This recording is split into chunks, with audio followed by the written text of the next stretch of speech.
Hey everyone, and welcome back to another deep dive with us. So today we're going to be looking at something pretty interesting. We are going to be jumping back in time to the 1960s to Cuba. You know those classic images we all think about? Cigars and vintage cars and revolution in the air. But what was it actually like? What was it really like to live there in those first 10 years after Castro took over? We have a declassified CIA report from 1969. Ooh, a secret CIA report. It's not just about politics and stuff, who did well and who didn't. So this report is going to tell us how Castro managed to stay in charge for so long and what happened to the people who weren't exactly fans of his. And also, was he really trying to start revolutions in all of Latin America? Where should we start? We usually think of revolutions as all about speeches and political parties. Oh, wow. That's pretty wild. Yeah, it is. It seems that Castro surrounded himself with these military officers. They were extremely loyal to him personally, not necessarily because they were hardcore communists or anything, but more like a close-knit group who had fought together and shared these really intense experiences. So it was less about ideology and more about personal connections. Exactly. The report even says that these officers weren't super political. They weren't trying to grab more power for themselves or anything. They were mostly focused on keeping things running smoothly and making sure Castro stayed in control. So they were like the managers of the revolution. So that tells us who was in charge.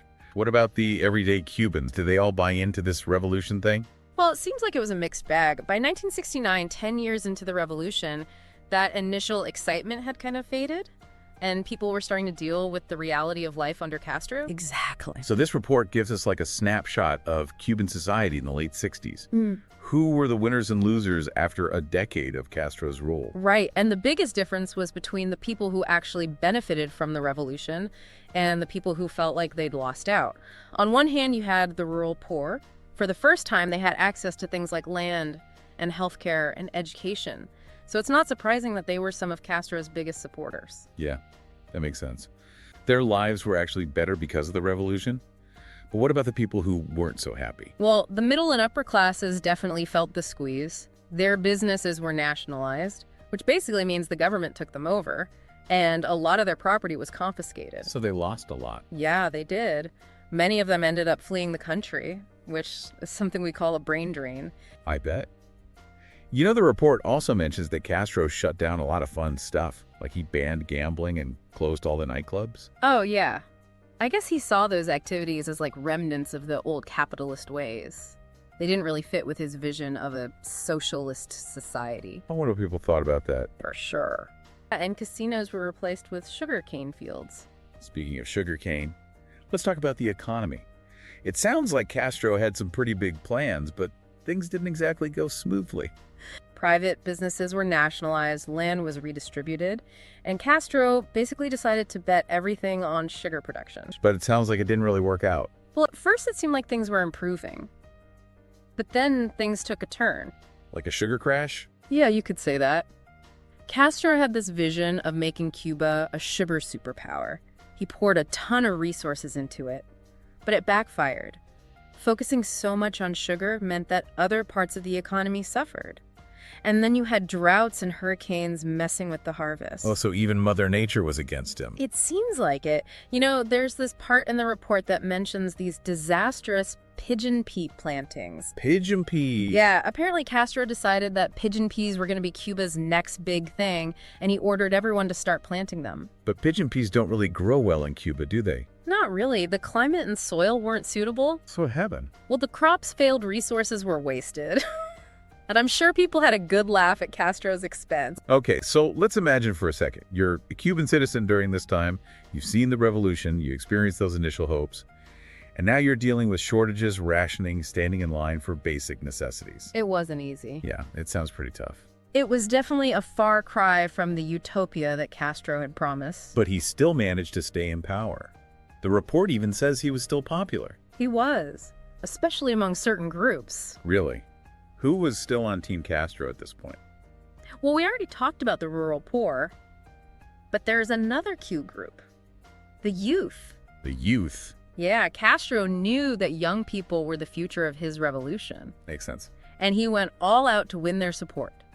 Think free education housing, even it was. But there was another side to it. There's always another side, isn't there? It seems like Castro also used mandatory agricultural work and military service to instill those revolutionary values in young people. I think that's a fair assessment. So imagine working in the fields alongside your peers, learning about Castro's ideals, being part of this larger movement.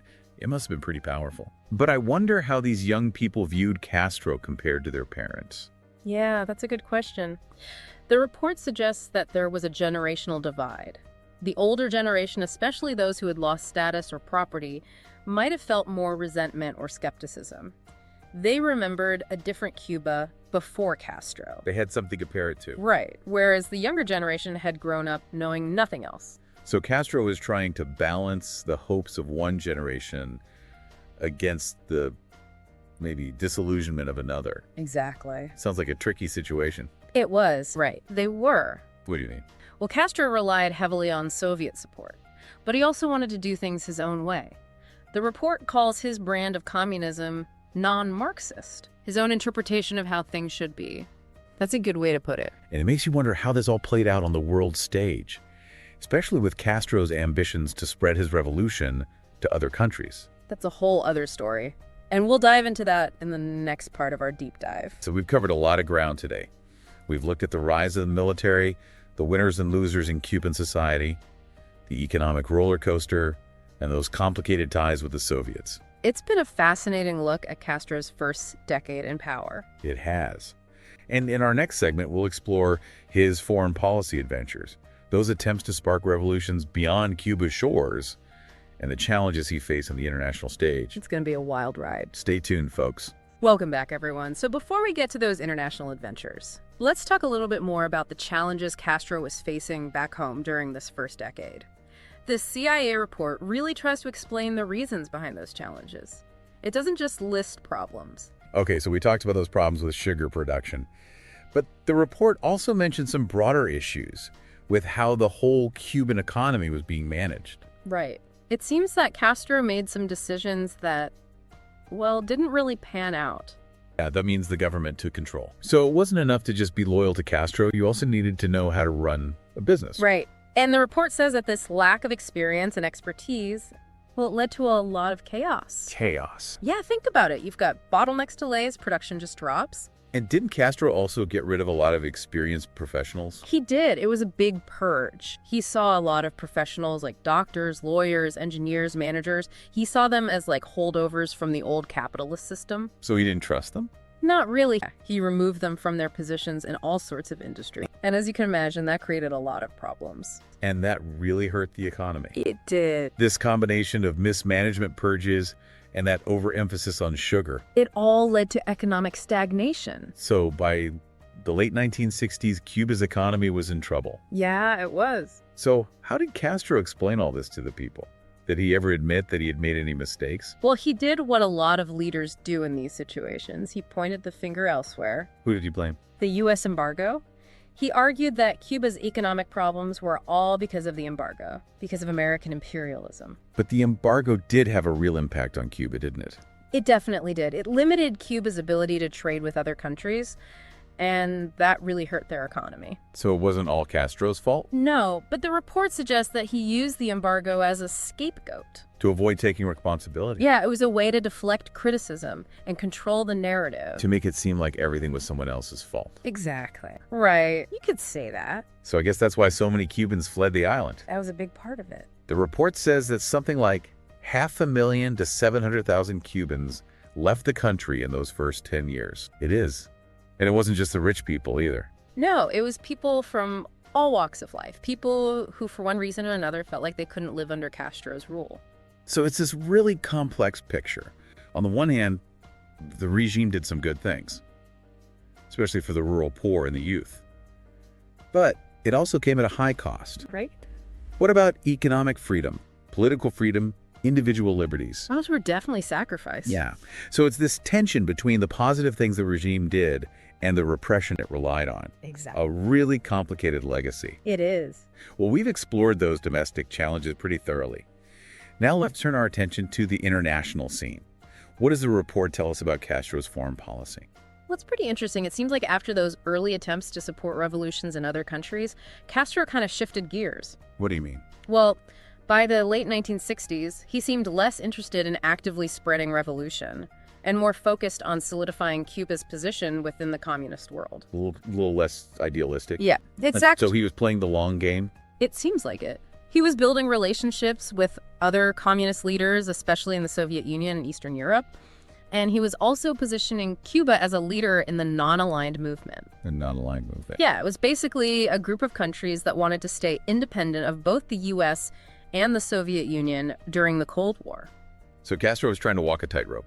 Yeah, he wanted to stay close to the Soviets, but he also wanted to assert Cuba's independence on the world stage. That sounds tricky. It was, but it shows just how skilled he was politically.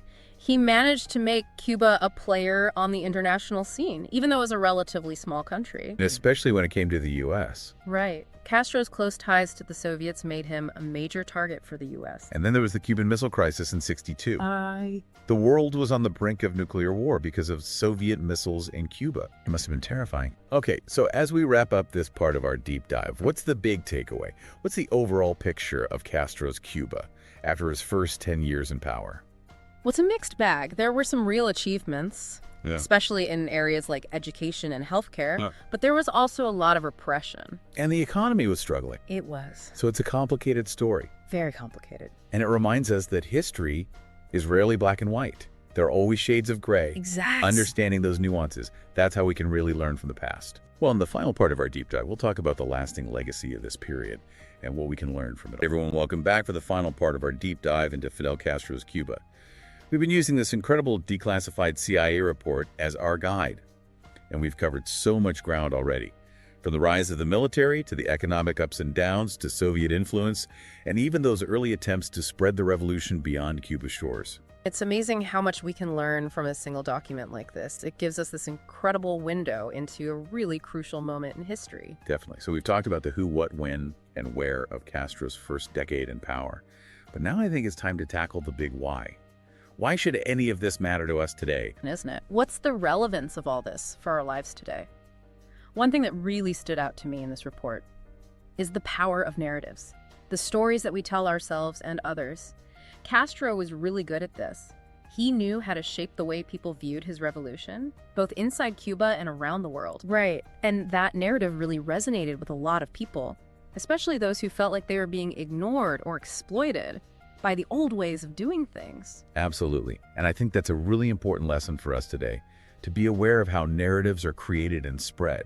I mean, we're constantly being bombarded with information from all sides. We are. So it's more important than ever to be critical thinkers, to question what we hear and see, to consider different perspectives. Couldn't agree more. The report also highlights how complex social and economic change can be. Revolutions, even those with the best intentions, they always create winners and losers. It's inevitable. And managing those shifts, those expectations, making sure things are fair, that's incredibly difficult for any leader. And this report gives us a really interesting case study in the unintended consequences of sweeping reforms. We see how Castro's policies, while they were aimed at creating a more equal society, they also led to economic problems, shortages, and that brain drain we talked about. Right. Sometimes even when you're trying to do good things, there can be negative side effects. Exactly. So it's a reminder that there's no easy fix for complex problems, no magic formula. It also shows how important it is to be flexible, to be willing to change course when things aren't working, to learn from your mistakes. Something Castro wasn't always great at. It seems that way. Okay, so we've talked about narratives and the challenges of change. What else can we take away from all this? Well, for me, it reinforces how important it is to understand history in context. We can't judge people in the past solely based on our values. Isn't it? I think so. Trying to see the world through their eyes. Exactly. To understand their motivations, their fears, their hopes. And when we do that, we can engage with history in a more meaningful way. We can move beyond simple judgments. And appreciate how complex the past really was. So to wrap up this deep dive into Fidel Castro's Cuba, what's the one thing you want our listeners to remember? I'd say this. The next time you learn about something historical, whether it's a revolution, a war, a social movement, don't just accept the first story you hear. Don't take it at face value. Right. Dig a little deeper, explore different perspectives, ask questions. Challenge your assumptions. Exactly. Because history is full of surprises. And the more we learn about it, the better equipped we are to face the challenges of today. Well said. That's a perfect note to end on.